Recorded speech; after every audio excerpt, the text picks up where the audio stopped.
கடைகளில் மது பாட்டில்களை திரும்ப பெறும் திட்டம் தொடர்பாக சென்னை உயர்நீதிமன்றத்தில் டாஸ்மாக் நிர்வாகம் தரப்பில் பதில் மனு தாக்கல் செய்யப்பட்டிருக்கிறது.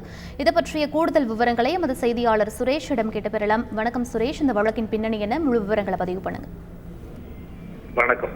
வனம் மற்றும் வனவிலங்குகள் சுற்றுச்சூழல் பாதுகாப்பு தொடர்பான வழக்குகளை நீதிபதிகள் சதீஷ்குமார் மற்றும் பரத சக்கரவர்த்தி அடங்கிய சிறப்பு அமர்வு விசாரித்து வருகிறது.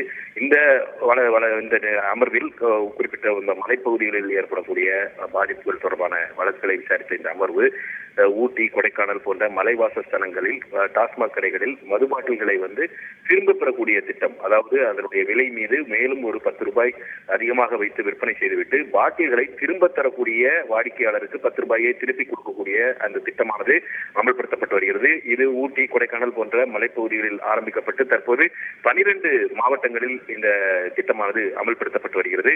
இந்த வழக்கு மீண்டும் விசாரணைக்கு வந்தபோது இதுவரைக்கும் இந்த 12 மாவட்டங்களில் அமல்படுத்தப்பட்ட நிலையில இந்த அதனுடைய முடிவுகள் குறித்து டாஸ்மாக் நிர்வாகம் தரப்பில் அறிக்கை ஒன்று தாக்கல் செய்யப்பட்டது. அந்த அறிக்கையில் இந்த பாட்டில்களை திரும்ப பெறக்கூடிய திட்டத்தின் மூலமாக கூடுதலாக 10 ரூபாய் விற்பனை செய்ததன் மூலமாக மொத்தம் 306 கோடி ரூபாய் வசூலிக்கப்பட்டதில் அந்த காலி பாட்டிலை திருப்பி கொடுத்தவர்களுக்கு மீறி அந்த 10 ரூபாயை திருப்பி கொடுத்த வகையில 297 கோடி ரூபாய் திருப்பி கொடுக்கப்பட்டிருக்கிறது என்று அந்த அறிக்கையில் தெரிவிக்கப்பட்டிருக்கிறது.